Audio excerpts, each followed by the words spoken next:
Je sais pas quelle intro faire. Je sais pas comment commencer cette vidéo. Bonjour à tous, j'espère que vous allez bien.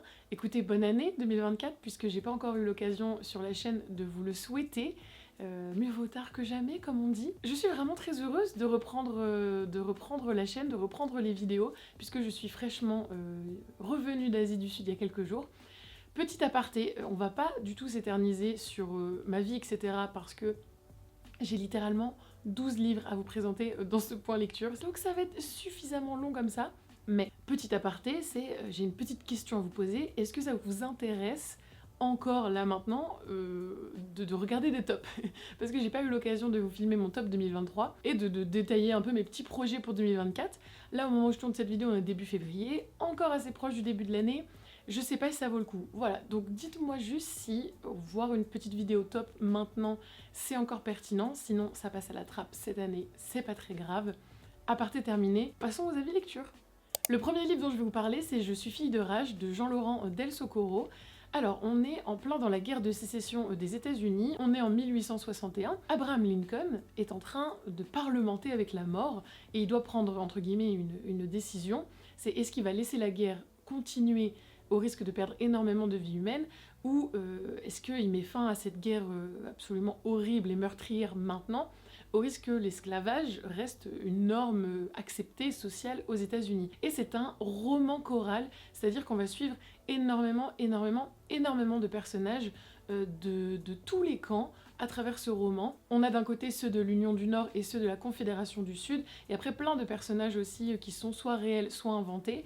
Et ce qui est bien pour vous permettre un peu de vous y retrouver d'un point de vue historique, c'est qu'il y a des petits drapeaux au début de chaque chapitre, et pour dire dans quel camp est le personnage voilà, dont on va découvrir les pensées, et aussi en fonction de si c'est à gauche ou à droite, il me semble, ça veut aussi dire qu'on est dans le nord ou dans le sud, pour avoir un petit point de vue géographique.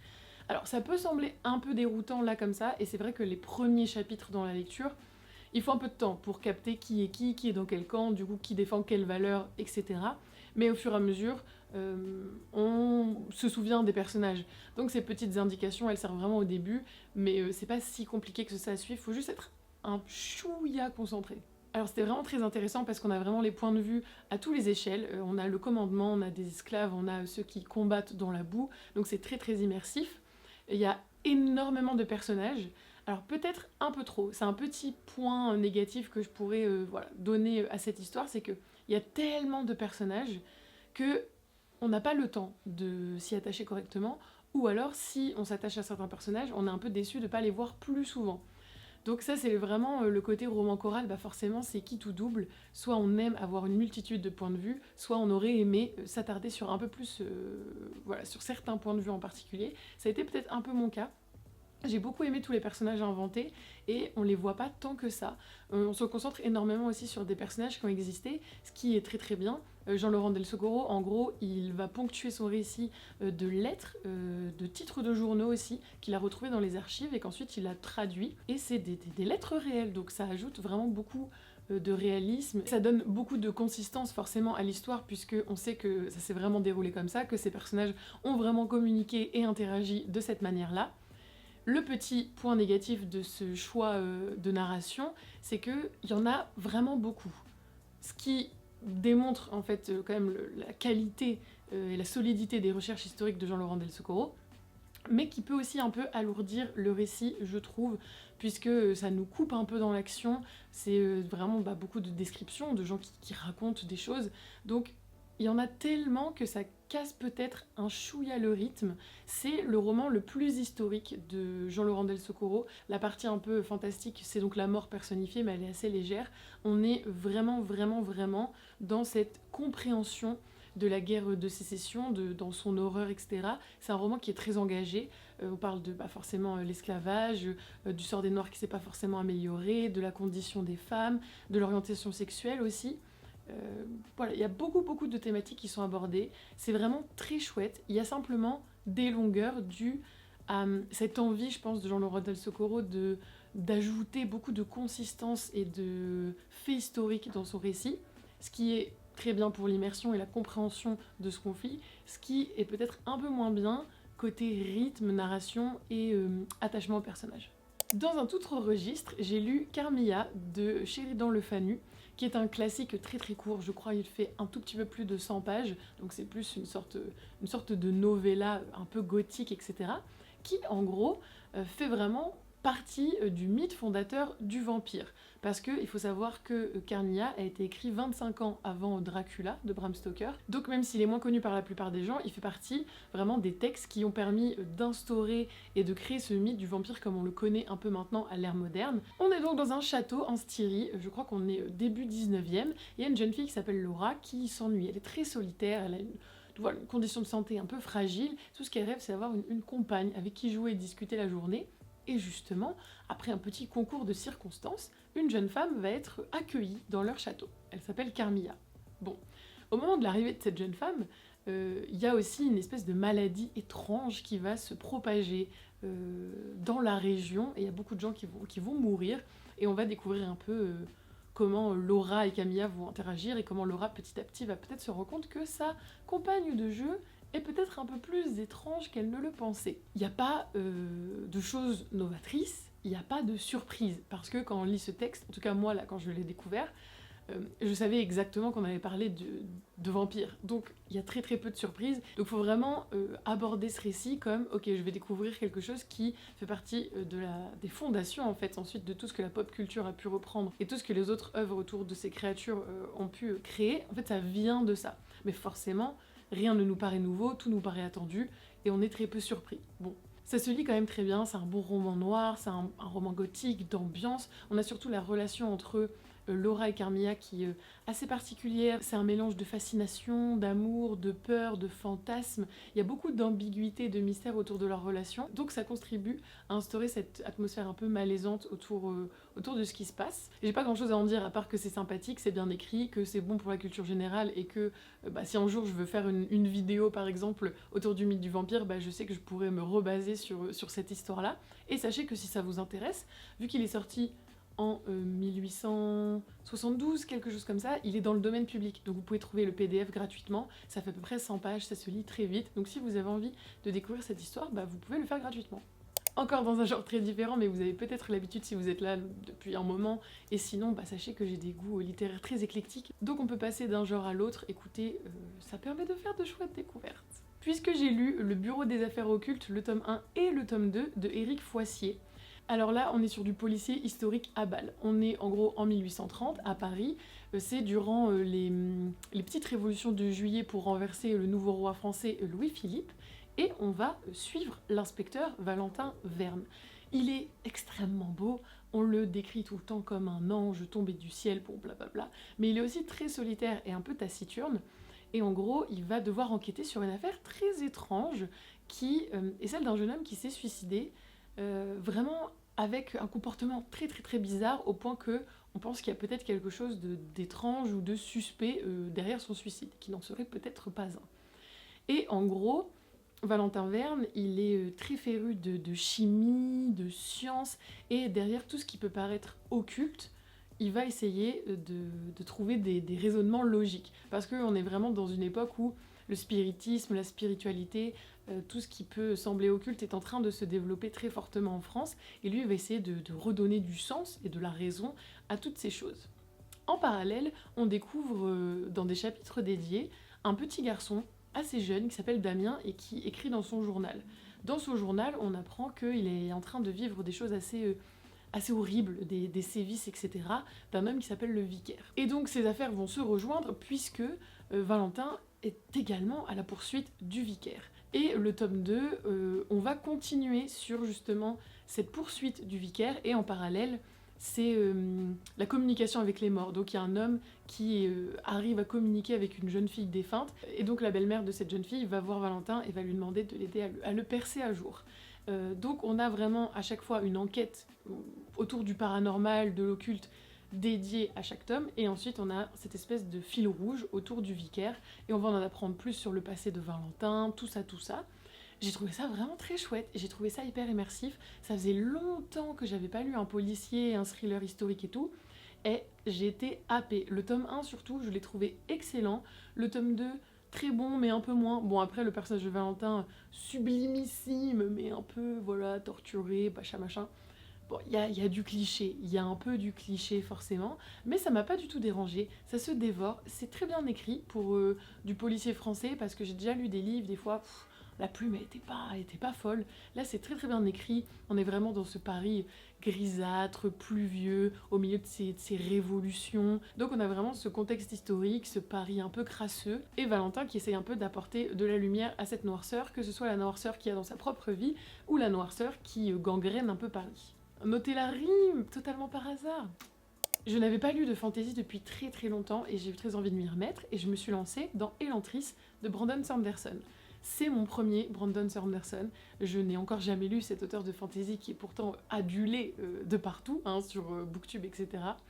J'ai lu son premier roman, je me suis dit bon bah quitte à découvrir un peu le Cosmere et cet univers, bah, on va le faire un peu dans l'ordre. Je précise tout de suite que je sais que quand on a lu par exemple les archives de Rochard avant Elantris ou peut-être les premiers romans de Brandon Sanderson, on est souvent déçu.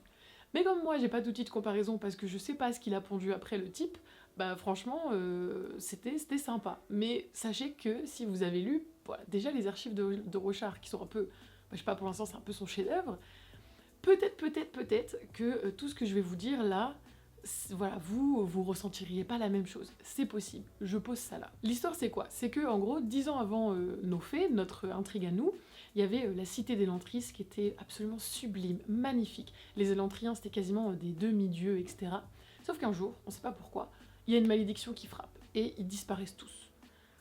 Ils disparaissent tous, du coup voilà, toute la région est bouleversée, et la ville de Kay elle commence à se développer autour, et elle devient la ville principale. Mais du coup, Elantris existe toujours, mais elle est fermée, ses murailles vraiment cloîtrent la cité tombe vraiment en lambeaux, quoi. C'est des vestiges, on dirait qu'ils ont 150 ans alors que ça date de 10 ans. Le problème c'est quoi? C'est que la malédiction continue de frapper les habitants autour d'Elantris, totalement par hasard aussi. Et on va avoir 3 personnages principaux.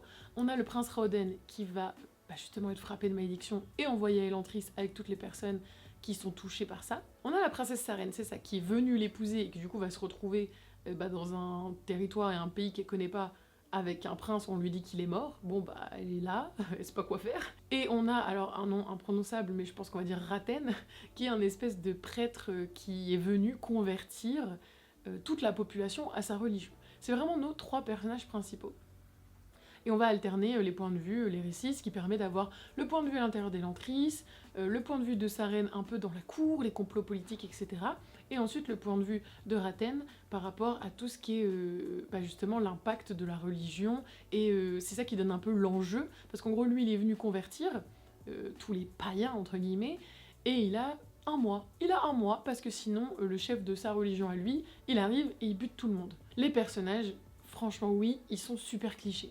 Ils sont grave clichés, ils sont un peu trop parfaits, mais en vrai ça fonctionne. Franchement moi ça m'a pas dérangé, à part quelques petits moments où bon oui, ça a l'air un peu trop facile, où ils ont l'air de trouver des solutions un peu trop facilement entre guillemets. J'ai beaucoup aimé le personnage de Raten pour le coup, lui il est pas si cliché que ça, on n'est pas dans le prêtre extrémiste qui veut convertir à n'importe quel prix, il a quand même beaucoup d'intelligence et une sorte d'humanité à sa façon que j'ai vraiment beaucoup aimé. Il y a des passages où vraiment je lisais, je me disais franchement bien joué niveau construction du personnage, moi je l'ai vraiment bien aimé, donc on alterne entre certains qui sont bien écrits, d'autres qui sont peut-être un peu clichés, mais l'univers, le système de magie original, etc., ça fonctionne. On a des rebondissements, on a des péripéties. Alors oui, il y a des petites ficelles, mais ça reste un premier roman. Et puis, c'est pas forcément voir les ficelles qui dérangent si c'est pour des actions entre guillemets secondaires, mais que les actions principales restent un peu surprenantes, divertissantes. En tout cas, moi j'ai trouvé que c'était un bon livre. Il y a tout ce qu'on aime dans la fantasy, de la guerre, du complot, de la magie, de l'action, de la surprise un peu. Donc moi j'ai trouvé que c'était vraiment très bon. Donc voilà, si vous avez lu les archives de Rochard avant ou après, dites-moi si vous avez eu le même ressenti, si ça a vraiment impacté votre découverte de l'œuvre. Mais sachez que si vous n'avez pas encore découvert Brandon Sanderson, celui-là, ça fonctionne très bien. Autre parution d'un de mes auteurs chouchous, et c'est le dernier roman traduit en français qui est sorti de lui, c'est Comme un diamant dans ma mémoire de Guy Gabriel Kay, que j'ai adoré. En gros, le récit, il prend la forme de mémoire qu'un vieil homme nous raconte.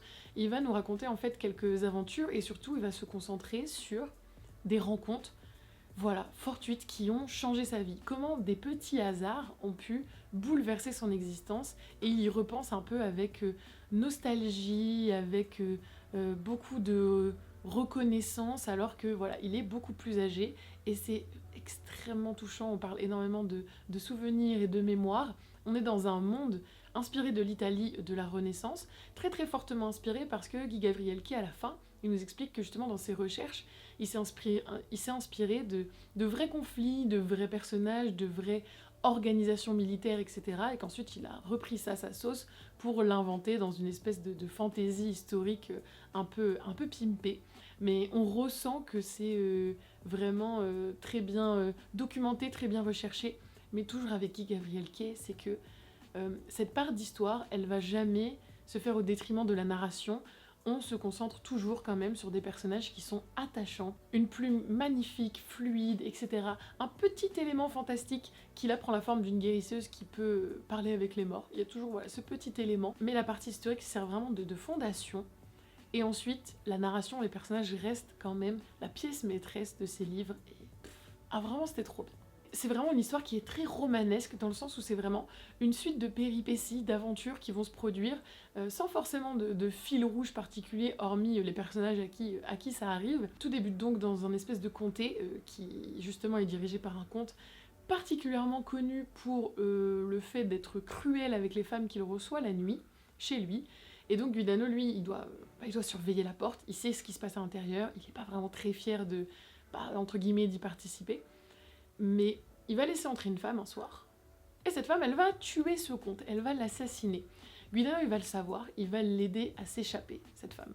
Et donc à partir de là, lui, il a aidé à s'échapper la meurtrière, il a eu, on va pas se mentir, un petit coup de cœur pour elle, et il va devoir s'enfuir. Et dans sa fuite, il va croiser le chemin de deux chefs de guerre qui s'appellent Folco et Teobaldo, qui en fait sont deux chefs de guerre qui s'affrontent, qui se détestent autant qu'ils se respectent.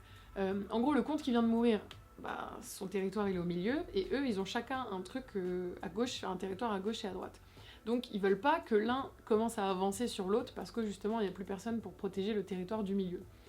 Et Guido va se retrouver un coup avec l'un, un coup avec l'autre. On va suivre aussi un peu cette femme qui s'appelle Adria, qui a tué ce comte, et qui est très très très indépendante, anticonformiste, qui va jouir de beaucoup de liberté avant de devoir se ranger parce que sa condition de femme fait qu'elle ne peut pas non plus faire tout ce qu'elle veut. Il y a notamment, pour ceux qui l'ont lu, une scène, tout un chapitre, toute une partie avec une course de chevaux. Oh, elle est incroyable, elle est hyper divertissante, elle est hyper immersive, elle est drôle et en même temps, il y a beaucoup d'enjeux cachés qui se passent à ce moment-là. C'est vraiment génialissime cette partie-là, elle est folle. Et comme je vous disais, c'est romanesque et c'est plein d'aventures qui vont juste mettre en avant cette idée de petits hasards, petits moments, petites rencontres, ou grandes rencontres parfois, qui dans la vie vont tout changer. Et parfois on en a conscience, ça arrive que quelque chose se produise et on se dit ok, c'est quelque chose d'important. Et parfois ce sont vraiment de petits moments, de petits hasards qui vont avoir de grandes conséquences. Et moi ça j'adore, c'est une thématique que j'adore retrouver dans les livres. Et Guy Gavrielki est très très très bon pour distiller ça un peu partout, c'est toujours présent dans ses romans et je suis super fan. C'est vraiment les circonvolutions de la vie dans un roman inspiré de l'Italie de la Renaissance. Donc vraiment, si ce cocktail-là, il vous convainc pas, je sais pas quoi dire d'autre. Et en plus, c'est Guy Gavrielki, il a une plume absolument sublime. Donc pour moi, c'est un banger, c'est un top, c'était vraiment génial. Pour l'instant, on a donc eu des lectures qui étaient assez positives, voire très très très positives, même si forcément parfois il y a des petits points négatifs. Et on arrive sur la première réelle déception. C'est Terminus de Tom Svetterlich, oui, qui était une déception, non pas parce que le roman est objectivement mauvais, il est en fait très très bon, très très intelligent, c'est un très bon livre, mais parce que j'en avais tellement entendu parler, et j'en avais entendu tellement de bien, que j'ai été un peu déçue. Voilà, c'était un peu décevant parce que c'était pas à la hauteur de mes attentes, de ce que j'attendais dans ce livre. On va y suivre Shannon Moss, on est en 1997, et Shannon Moss c'est un agent spécial pour la NCIS. La NCIS a réussi à créer un espèce de programme spécial qui permet d'aller visiter des futurs possibles, voilà, plein de branches, de potentiels futurs, et Shannon Moss, elle l'utilise, ces branches-là, pour aller enquêter et trouver des petits indices sur des meurtres pas résolus de son époque à elle. Elle va dans le futur, elle essaye de trouver des petites infos, elle revient, elle peut résoudre des trucs. Bon, pendant qu'ils voyagent, ils se rendent compte qu'en fait, de tous les futurs possibles, il y a un dénominateur commun qui est le terminus. C'est-à-dire que je crois qu'ils appellent ça aussi le froid blanc ou quelque chose comme ça. C'est la fin du monde. Le terminus est là, dans tous les futurs, et le monde disparaît. Voilà. Le problème, c'est que Shannon Moss, elle va devoir enquêter sur triple homicide, où bon, il y a eu... Voilà, c'est horrible dans une maison. On soupçonne le père d'avoir assassiné toute sa famille, sauf sa fille plus âgée, son aînée, qui a juste disparu. Donc c'est un bain de sang, et quand ça se produit, le terminus, d'un coup, il avance de décennies de ouf. Genre, peut-être même plus. Bon, il avance très proche de leur date, quoi. Et Shannon Moss, elle va essayer de résoudre cette affaire. Et d'empêcher la fin du monde, accessoirement. On est donc sur un roman de science-fiction un peu thriller, beaucoup thriller même, puisqu'il y a ce côté enquête, suspense, policier, etc., avec beaucoup de codes qui font partie du genre du policier. Alors justement, ça c'est un des défauts.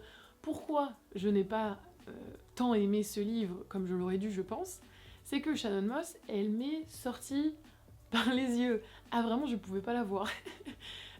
Ils ont emprunté ce code du policier de « Oh, le policier un peu torturé, vraiment blasé, qui a pas trop d'émotions, qui se ferme aux autres, et nanana, qui a une vie compliquée, bon, qui ne ressent plus ni joie, ni amour, ni... » Vraiment, c'est... Oh, je capte un peu l'intérêt scénaristique et tout. Mais vraiment, est-ce qu'il n'y a pas moyen d'inventer un genre de personnage détective un peu différent, qui fait autre chose que ça, parce qu'il n'y a que ça, et je lis pas tant de policiers que ça, mais vraiment c'est toujours le même archétype. Et elle, du coup, je pouvais pas la blairer. Or, on suit tout ce qu'elle fait. On est dans sa tête, on suit ses doutes, on suit son exploration des futurs, et il y a plein d'émotions qu'elle va ressentir. Mais moi, j'étais fermée. Vraiment, je m'en foutais un peu de ce qu'elle ressentait, j'étais pas touchée, j'étais pas impliquée. Et forcément, quand on suit sur plus de, je sais pas, 300 pages, 400 pages, je sais même pas combien de pages il fait. Quand on suit un personnage qu'on n'aime pas, c'est difficile, c'est vraiment difficile. Alors que tout ce qui est voyage dans le temps, c'est très bien fait. Un peu original, mais en même temps très réaliste. Ça tient debout, vraiment ça tient debout. Et ça, c'est vraiment dur de faire du voyage temporel où, en tant que lecteur, il n'y a pas un moment qu'on se dit là, j'y crois pas trop, ou là, c'est un peu tiré par les cheveux et tout. Il faut être un chouïa concentré. Mais si vous êtes assez concentré dans votre lecture et que vous êtes bien dedans, ça se comprend bien, c'est assez accessible quand même, tout en étant assez complexe et assez approfondi, assez fouillé, assez recherché pour faire sens. Donc vraiment, l'auteur a fait un excellent travail autour de tout ce qui est voyage temporel. C'est pour ça qu'objectivement, je sais que le roman, il est bon.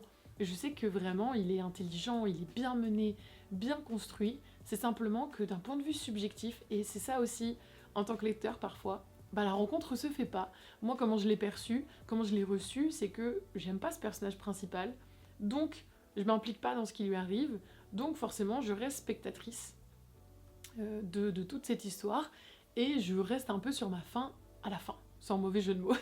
je comprends qu'on adore, et vraiment je pense que mon avis n'est pas représentatif de l'avis de plein de gens, j'ai vu énormément de gens apprécier ce livre. Donc ne vous fermez pas cette lecture si elle vous intéresse.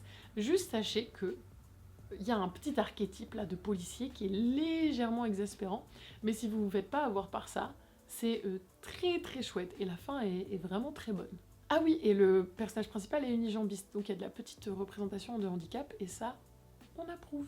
On va rester sur de la SF, tiens, avec Les Sentiers de Recouvrance de Émilie Kerbalek. Alors pour le coup, je vous ai parlé de livres qui étaient pas forcément récents, mais celui-là, il vient de sortir chez Albin Michel Imaginaire.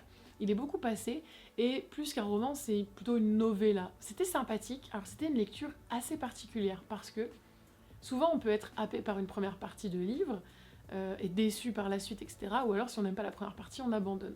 Bon, j'ai pas été transportée par la première partie.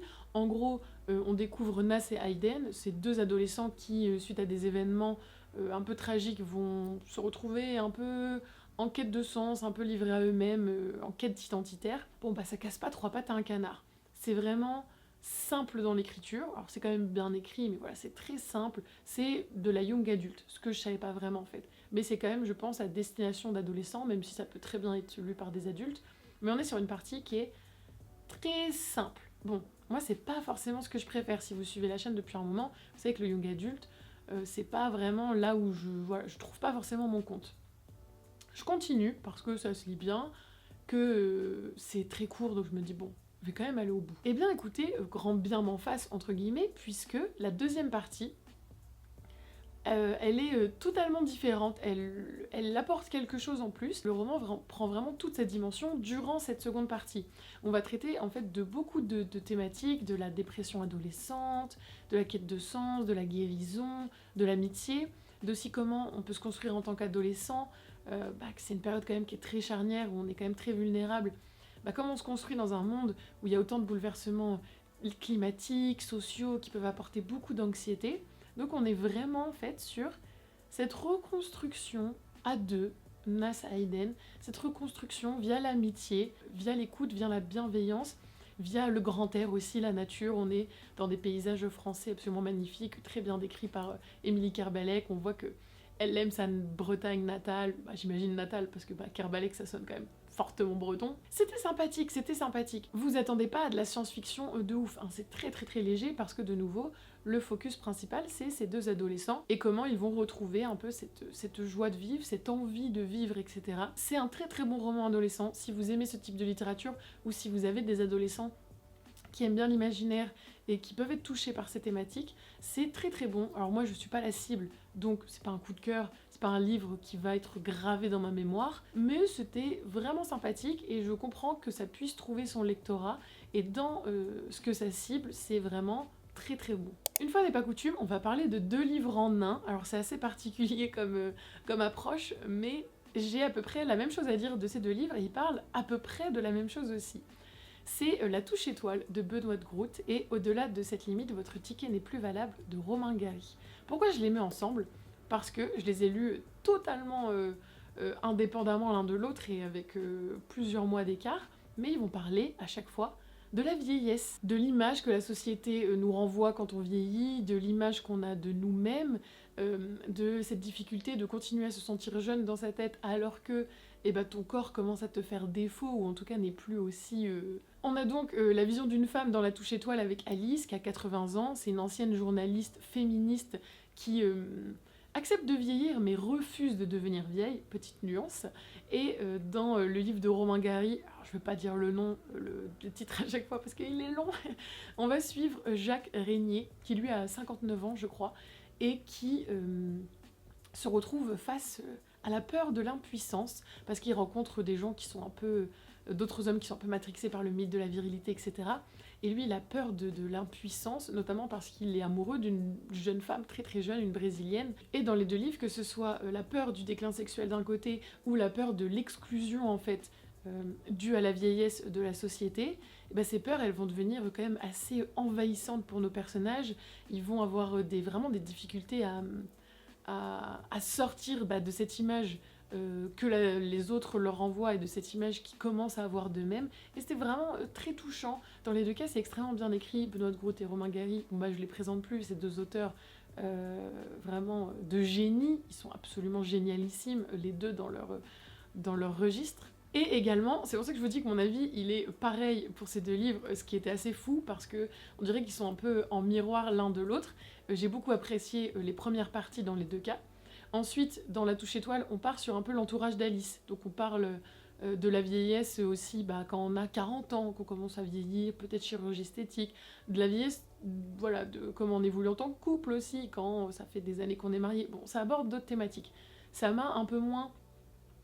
pas touchée parce que c'était très sympathique, mais la vieillesse, on en parle tellement peu que j'ai vraiment adoré les premières pages, adoré les premières parties, parce que c'est un sujet en littérature qui est assez peu abordé, et Benoît de Groot a vraiment ce génie pour aborder les choses avec nuance, subtilité, et en même temps c'est drôle, sarcastique, insolent. Bref, j'ai vraiment adoré la première partie. Au-delà de cette limite, votre ticket n'est plus valable, c'est pareil, j'ai adoré la première partie où Jacques se retrouve face à des médecins qui lui donnent des conseils absurdes, se retrouve face à des hommes qui persistent dans ce fantasme de la virilité extrême au point d'en être grotesque et ridicule. Et ensuite, on a une espèce de une métaphore filée, où sa peur, son désir, etc. prend une espèce de la forme d'un jeune espagnol. Bon, c'est assez bizarre et je suis pas sûre d'avoir tout compris. Donc cette partie-là, elle m'a moins parlé. Donc dans les deux cas, c'est vraiment les deux parties des romans que j'ai trouvé vraiment géniaux, que ce soit dans les thématiques abordées, de l'acceptation, de la délivrance, de la vieillesse, des mythes de la jeunesse, de la virilité, etc.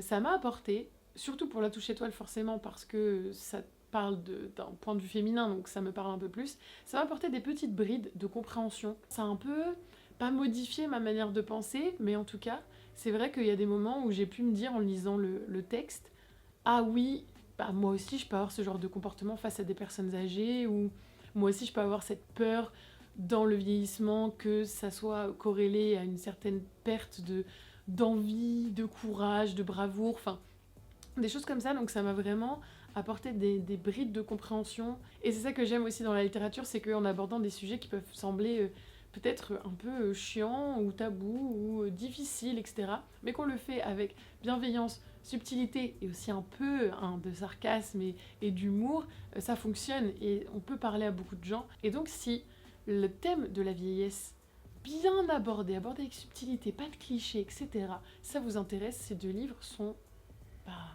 recommandés par le Faucon littéraire. Autre fantaisie que j'ai lue, du coup, une fois que j'étais lancée après Elantris, ah c'est bon, je suis relancée dans ce genre littéraire-là, j'ai lu Le 7e guerrier mage de Paul Béorn, qui est un auteur français assez connu. Je crois que c'est pour sa série Calam notamment, mais j'avais encore jamais découvert sa plume, et je l'ai trouvé vraiment par hasard parce que il était pas cher sur Kindle. Vous voyez, technique de rat, on va dans les promotions parce qu'on n'a pas envie de claquer 15 balles dans un e-book, et il était là, donc c'était parti. Hein. On découvre le personnage de Jal, qui est un soldat qui a en fait déserté l'armée la plus puissante du monde après avoir pillé et volé en sa compagnie pendant des années. Il se retrouve dans une vallée, il est évanoui et tout, il sait pas trop où il est, il y a plein de corps qui sont morts et vraiment trucidés autour de lui. Il va être sauvé par les habitants de cette vallée, qui semblent encore très préservés par cette guerre qui ravage le monde. Et puisqu'il est sauvé par cette vallée, il va faire une promesse, un peu contre son gré, de protéger les villageois de l'armée justement qui a l'air de marcher dans leur direction. Bon, Jal, c'est un personnage, il est antipathique, il est égoïste, il est vaniteux, il est vulgaire, c'est un enfer, hein. Il a qu'une envie, c'est de trahir sa promesse dès qu'il en aura l'occasion. Mais bon, il y a des petits concours de circonstances qui font qu'il va rester dans cette vallée et que finalement, il va protéger ses villageois et il va évoluer en tant que personnage. On a donc, ce qui est très très très peu courant en fantasy, un huis clos, parce que presque tout se passe dans cette vallée, on n'en sort quasiment jamais, tout reste confiné à cette vallée. Donc c'est vraiment spécifique parce que souvent, au contraire en fantasy, on a un world building qui est vraiment gigantesque, et là, il est là le world building. On parle d'autres territoires, d'autres villes, d'autres peuples, etc. Mais c'est simplement mentionné pour nous montrer la richesse de l'univers. On se retrouve pas forcément frustré parce qu'on est tellement attaché à Jal et à tous les compagnons qu'il va y avoir avec lui sur sa route. On est tellement attaché à eux qu'on est content de rester en leur compagnie et qu'on est content de rester dans cette vallée, que nous aussi, au bout d'un moment, en fait, on a envie de protéger, on a envie qu'ils s'en tirent, on n'a pas envie qu'ils soient rasés et brûlés là par les guerriers mages et tout qui arrivent. Donc c'est un parti pris qui est très intéressant, qui peut toutefois ne pas plaire à certains, je conçois, parce que c'est lent. Forcément, c'est lent. Et forcément, ça prend du temps, on a l'organisation des défenses, on a les liens entre les personnages qui se tissent, on a forcément quelques surprises et péripéties, mais ces parties-là dans la vallée sont assez lentes. Sachez que toutefois, que ça ne veut pas dire que le livre est chiant, parce que ça va être entrecoupé de flashbacks. Parce qu'en gros, Jal, il a des petites crises de colère, de pleurs, à moitié d'épilepsie, chelou et tout, et on capte que c'est parce qu'il est traumatisé par des trucs de son enfance dont il n'a aucun souvenir. Il a un trou de mémoire, mais genre gigantissime, il se rappelle de rien, de son passé, et petit à petit en rêve, en cauchemar plutôt, ça va lui revenir et il note ça dans un journal, et donc on a ces pages de journal qui entrecoupent un peu le récit et permettent de découvrir le passé de Jal, et c'est très très très mystérieux, c'est extrêmement mystérieux, très malsain, vraiment, c'est assez glauque hein, ce qui se passe dans ce passé-là, mais, ça ajoute la dimension un peu mystérieuse, où on a envie de connaître la fin, on a envie de connaître, voilà, d'avoir des réponses. Il y a 2 points que j'aimerais bien soulever, c'est juste la représentation des femmes, elle est pas ouf, parce qu'elles sont tout le temps sexualisées à outrance et tout, donc il y a des moments, c'est un peu relou, mais Jal, c'est un malotru, donc ça peut faire sens que le personnage, il se comporte pas forcément comme un gentleman avec les femmes, ça peut faire sens. J'espère que c'est vraiment pour rendre crédible son personnage, parce que c'est vrai que s'il était là à faire des baise-mains, bah, on n'y croirait pas trop, et j'espère que c'est pas... voilà, vous savez, le cliché, les stéréotypes de base qu'on retrouve souvent en fantasy, en science-fiction, des femmes un peu... ouais, bah voilà, sexualisées, un peu potiches et tout. C'est donc pas forcément un point négatif, dans le sens où ça peut faire partie de la construction du personnage, donc à voir. Et autre point très très positif, c'est le système de magie, parce qu'en gros, un guerrier mage, il a des pouvoirs, mais il a besoin d'un cercle de compagnons. Je crois qu'ils sont 6 compagnons, et le guerrier mage deviendra de plus en plus fort à mesure que il tisse des liens étroits avec ses compagnons. Et ça, j'ai trouvé ça vraiment bien, dans le sens où la magie, ok, c'est peut-être un élu, bon blabla, chacun né avec une espèce de magie intrinsèque, mais on peut pas exploiter pleinement son potentiel si on n'a pas la collectivité, la communauté, et si on se fait pas entourer de gens qui nous aiment, qui nous respectent, qui veulent nous défendre aussi. Et ça, je trouvais ça bien que la magie passe d'un prisme individuel, un prisme collectif, parce que les parties cercle de compagnons, elles sont vraiment touchantes et puissantes à voir, à lire, à imaginer et tout. Ça, j'ai trouvé ça vraiment bien. Donc c'est un livre de fantasy qui en même temps reprend les codes de tout ce qu'on aime bien, mais apporte des petites touches d'originalité dans ce personnage qui en fait a presque que des défauts, mais va évoluer, va retrouver forcément une part d'humanité au contact de ses villageois.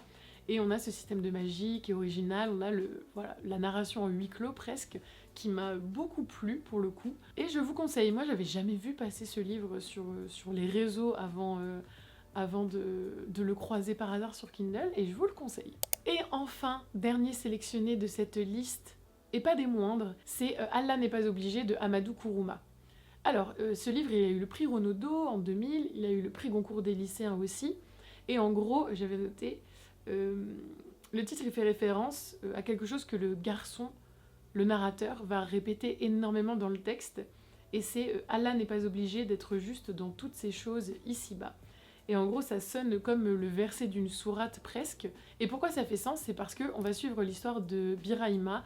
Alors, il a entre 10 et 12 ans, c'est pas vraiment son âge parce que lui-même ne le connaît pas. Il habite en Côte d'Ivoire et après la mort de sa mère, il va se mettre à la recherche de sa tante au Libéria. Le problème, c'est qu'il va devoir traverser beaucoup de pays pour se rendre au Libéria et que ces pays sont consumés par les guerres tribales. Et donc, il va devenir un enfant soldat. Devenir un enfant soldat avec tout ce qui va avec, meurtre, drogue, viol, violence, Kalachnikov toujours sur l'épaule, etc. Et il nous raconte ça sous la forme d'un journal, et on va le suivre du coup de Côte d'Ivoire à travers la Guinée, la Sierra Leone et le Libéria, et l'auteur utilise ces déplacements pour du coup nous conter et dénoncer toutes les guerres tribales qui ont ravagé les pays d'Afrique à cette époque-là. Le message de l'auteur, il est vraiment très clair, net et très politique forcément, parce qu'il va dénoncer ces guerres tribales qui essayent de s'approprier les territoires, les richesses, les hommes, mais aussi le monde entier qui regarde ça et qui ne fait rien, qui laisse des innocents mourir. Et dans le contexte géopolitique actuel, ça fait écho, et c'est très triste de retrouver ces échos-là. C'est un livre qui est forcément très très dur, que ce soit par ce qui est raconté, parce que c'est extrêmement violent, mais aussi par... le type de narration qui est choisi, parce que c'est narré à la première personne.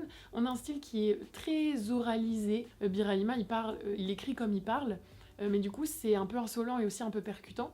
Mais c'est aussi cette description de choses qui sont absolument atroces, comme si c'était la normalité. Lui, c'est sa normalité en fait.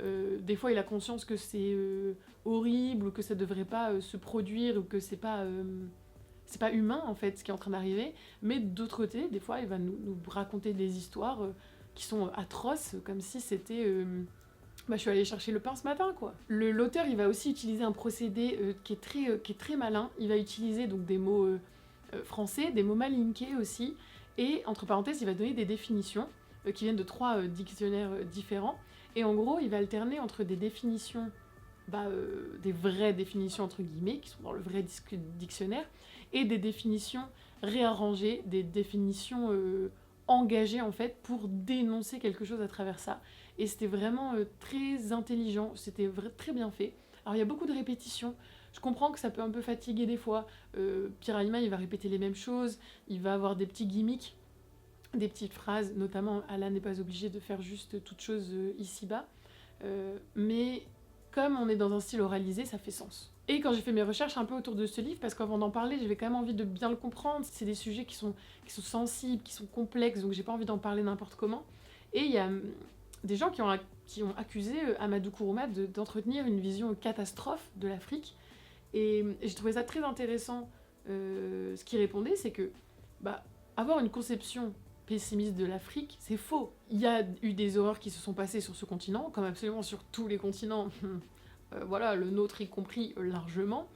Et penser que ces petits éléments, enfin ces bouts d'histoire représentent toute l'Afrique, c'est faux, forcément. Il y a genre 50 États, tu vois, dans ce continent, donc tu peux pas dire que ce qui se passe dans 2 ou 3, 4 États, tu peux pas le généraliser au continent entier. Mais le fait que des gens se sont entretués, et les raisons pour lesquelles ils se sont entretués, c'est vrai, c'est la vérité. Donc on peut pas non plus mentir.